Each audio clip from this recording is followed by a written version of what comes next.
بسم اللہ الرحمن الرحیم۔ محترم سامعین، حقوق کے حوالے سے ہماری گفتگو چل رہی تھی۔ آج کی مجلس میں ہم بات کریں گے جانوروں کے حقوق کے حوالے سے۔ سامعین، اسلام اپنا جو پیغام لے کر آیا، امن کا، محبت کا، اس کا دائرہ کار صرف انسانوں تک محدود نہیں بلکہ یہ حیوانات تک بھی وسیع ہے۔ اسلام اپنے پیروکاروں کو، اپنے ماننے والوں کو جانوروں کے ساتھ بھی حسن سلوک کا درس دیتا ہے۔ اہل عرب خاص طور پر اور باقی دنیا کے جو لوگ ہیں وہ عام طور پر جانوروں کے ساتھ طرح طرح کے سلوک کیا کرتے تھے۔ ان کے ہاں ایک یہ رواج تھا کہ جانور کو اندھادھند طریقے سے مار گرا دیتے تھے اور پھر اس پر ٹوٹ پڑتے اور اس کو پکا کر کھاتے تھے۔ ایک طریقہ اہل عرب میں یہ بھی رائج تھا کہ جب کوئی شخص فوت ہو جاتا تھا تو اس کی سواری لا کر اس کے قبر پہ باندھ دیتے تھے اور پھر اس پہ کھانا پینا بند کر دیتے اور وہ سواری قبر کے پاس اسی طرح کھڑے کھڑے بھوک اور پیاس سے مر جاتی تھی۔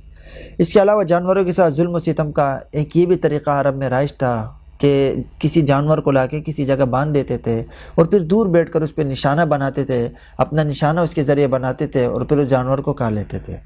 چنانچہ حدیث شریف میں اسے سختی سے منع ہے اور نبی علیہ السلام نے فرمایا کہ کوئی بھی ذی روح جانور، یعنی ہر ایسا جانور جس میں روح ہو، اس کو اس طرح زندہ جانور کو نشانہ بنا کر مارنا یہ جائز نہیں ہے۔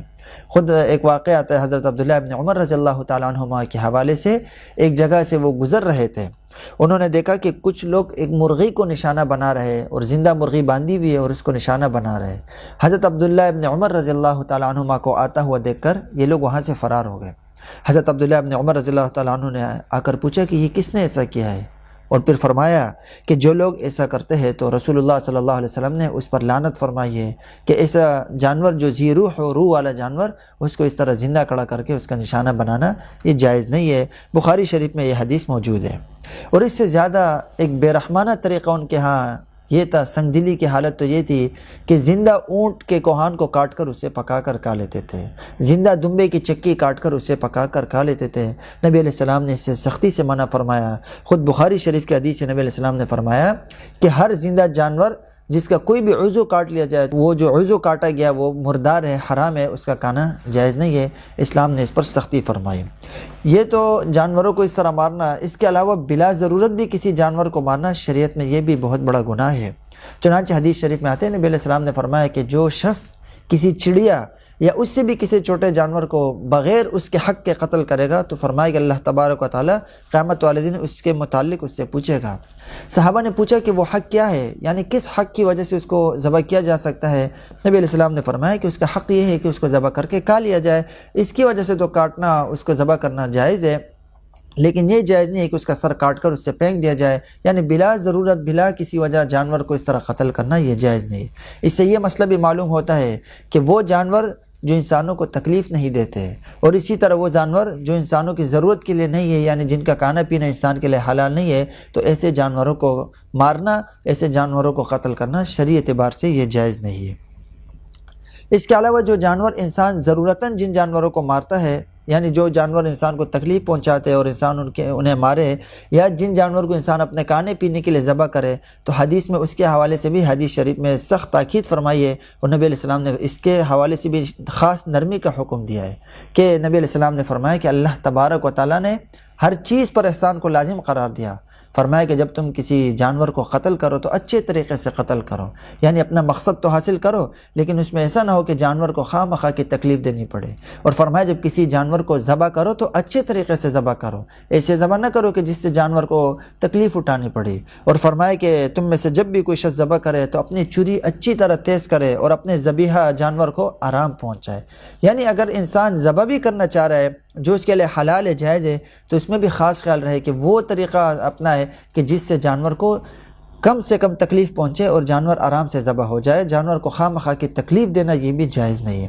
چنانچہ شیخ ابو علی سینا نے اپنی کتاب الشفا میں لکھا ہے کہ جب انسان کو کوئی زخم پہنچتا ہے تو اس کی جو تکلیف ہے وہ اس کا احساس جو ہے نا دماغ کی ایک مخصوص رگوں کو پہنچتا ہے، اور جب انسان کسی جانور کو ذبح کرتا ہے تو جانور کو ذبح کرنے کی وجہ سے وہ جو رگیں ہیں ان کا تعلق ختم ہو جاتا ہے، تو اس کی وجہ سے تکلیف کا احساس پھر نہیں رہتا ہے۔ اس لیے شریعت نے جانور کو ذبح کرنے کا حکم دیا ہے، بجائے اس کے کہ اس کو سر میں اسے سر میں مارا جائے، اس کے ذریعے اس کو بے ہوش کر کے مارا جائے یا اسے کسی اور طریقے سے مارا جائے۔ شریعت نے ذبح کا طریقہ ہمیں بتایا ہے کیونکہ اس میں جانور کو کم سے کم تکلیف اٹھانی پڑتی ہے۔ عرب اور باقی دنیا والوں میں چونکہ اس چیز کا تصور نہیں تھا، وہ جانوروں کو طرح طرح کی تکلیفیں دیا کرتے تھے۔ اس کی وجہ کیا تھی؟ اس کی بنیادی وجہ یہ تھی کیونکہ وہ اس کو کوئی گناہ نہیں سمجھتے تھے۔ ان کے ہاں جانوروں کو تکلیف دینا یہ کوئی گناہ کا کام نہیں تھا۔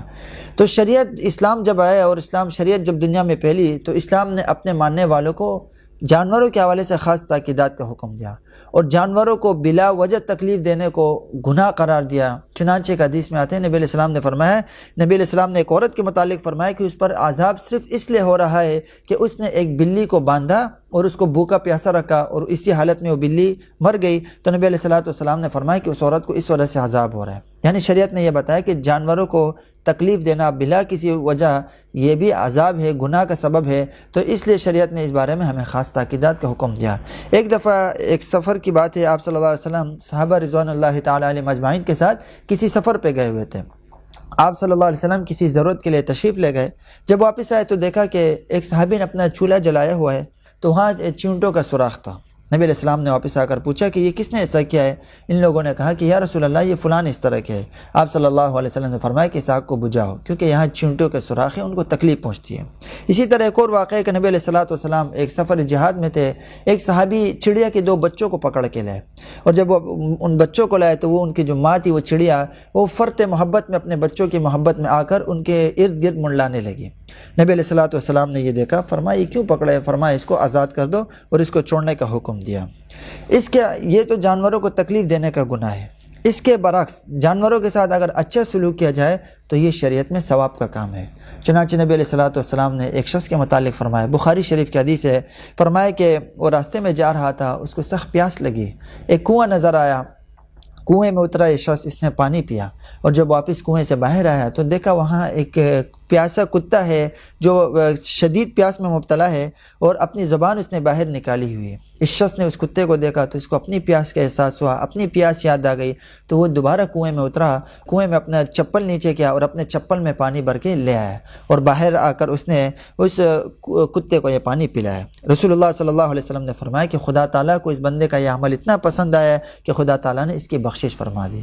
صحابہ نے نبی علیہ السلام نے سے اس واقعے کے متعلق پوچھا کہ یا رسول اللہ کیا جانوروں کے ساتھ اچھے سلوک کی وجہ سے بھی ثواب ملتا ہے؟ نبی علیہ السلام نے فرمایا کہ ہر ذی حیات یعنی ہر زندہ رہنے والی چیز کے ساتھ اچھا سلوک کرنا یہ ثواب کا ذریعہ ہے، انسان کو اس میں ثواب ملتا ہے۔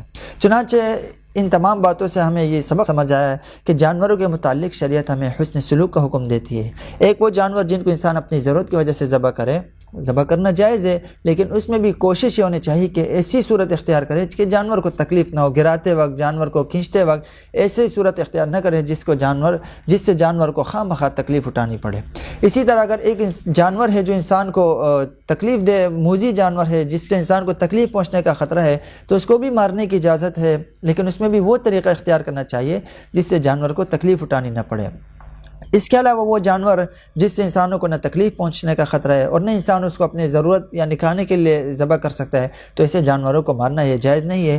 اس کے علاوہ اگر کوئی شخص جانور پال رہا ہے تو اس پر لازم ہے کہ اس کے ہر طرح کے آرام اور آرائش کا خیال رکھے، اس کے کھانے پینے کا خیال رکھے، اس کو تکلیف نہ پہنچائے، اس کے لیے گرمی سردی کا خیال رکھے، یعنی جہاں تک ممکن ہو سکے جانوروں کے ساتھ اچھا سلوک کرے، اس پہ ثواب ملے گا، اور بجائے اس کے کہ اگر وہ برا سلوک کرے گا تو یہ گناہ کا سبب بنے گا۔ ایک صورت جو ہمارے معاشرے میں بہت زیادہ عام ہوتی جا رہی ہے اور شروع سے چلی آ رہی ہے کہ جانوروں کو آپس میں لڑانے کی ایک رسم چلی ہے، جہاں 2 مرغے ملے ان کو لڑائے جا رہے ہیں، جہاں 2 اونٹ ملے ان کو لڑایا جا رہا ہے، 2 کتے ملے ان کو لڑایا جا رہا ہے۔ ہمیں کوشش کرنی چاہیے کہ یہ جو بری رسم معاشرے میں پھیلی ہوئی ہے اس سے ہم اپنے معاشرے کو پاک کریں۔ دعا ہے کہ اللہ تبارک و تعالی ہم سب کو عمل کی توفیق عطا فرمائے۔